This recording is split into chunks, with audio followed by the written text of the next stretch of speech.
Dennis, alam mo naman na na-appreciate ko lahat ng ginagawa mo para sa akin, di ba? Dennis, hindi lang kasi talaga ako handang makipagrelasyon ngayon. Wala pa talaga sa isip ko yung mga bagay na yan.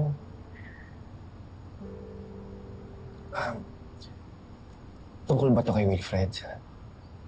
Carol, pinapangako ko sa'yo. Tutulungan kita na mag-move on sa kanya. Dennis, hindi lang naman to tungkol sa akin. Tungkol to sa inyo ni Wilfred.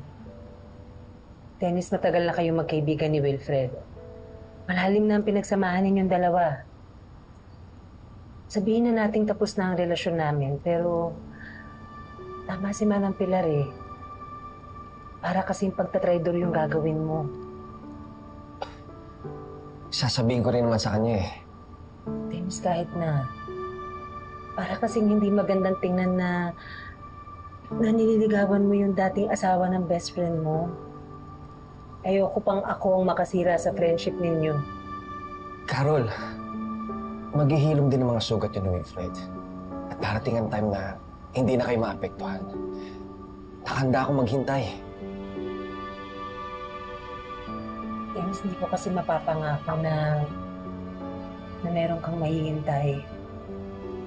Pasensya ka na, pero pagkakaibigan lang talagang kaya kong ibigay.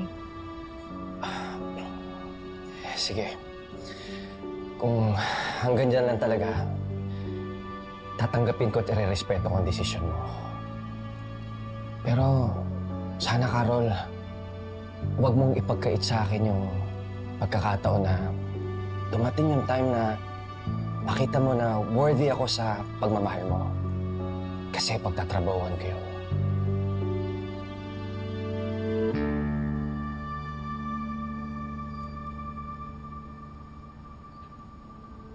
O, magkape muna kayo.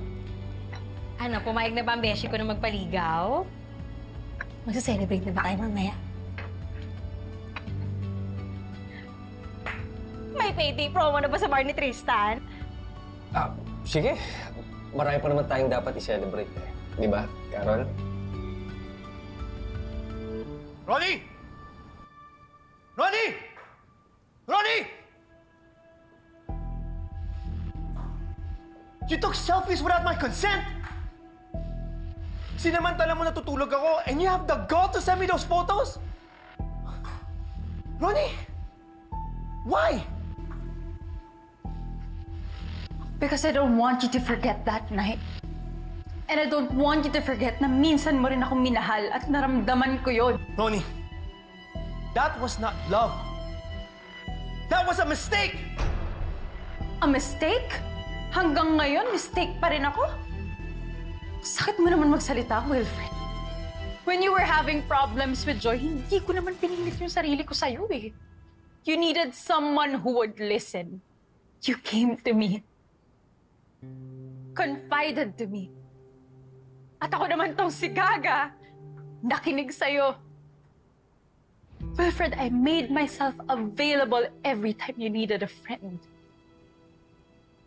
Kasalanan ko ba if I have fallen for you?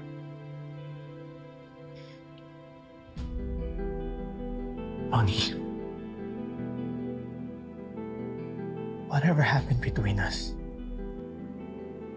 tapos na yun. And I apologize. Kung hindi ko nakita ito magiging epekto sa'yo. Ayokong saktan ka.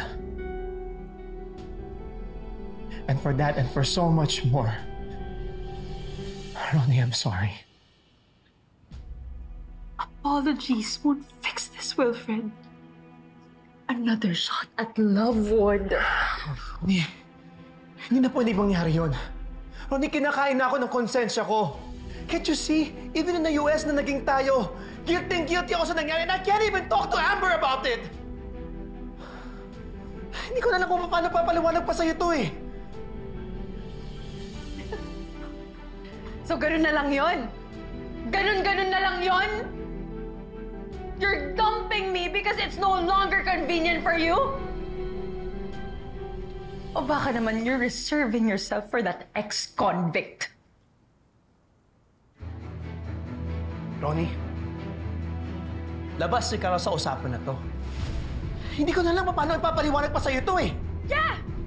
Explain to me how you can have a relationship with that criminal and involved ka siya sa pagkamatay ni Joy! Napupunta itong usapan na to eh! Just get rid of those photos, will you? And stop holding on to something that will never happen again!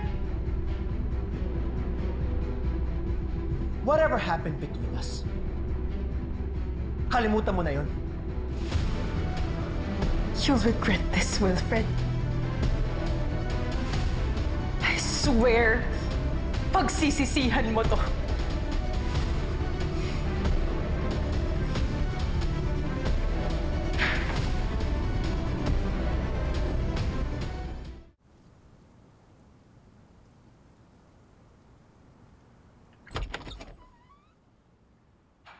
Dad,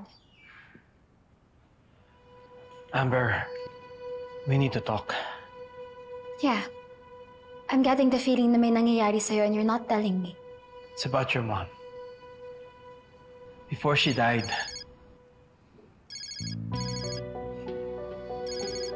it's work. Hold on. Hello, Frida? How urgent is this? Okay, sige. I'll look at the report now. Amber, we'll talk later, okay? Yeah, I'm going to talk.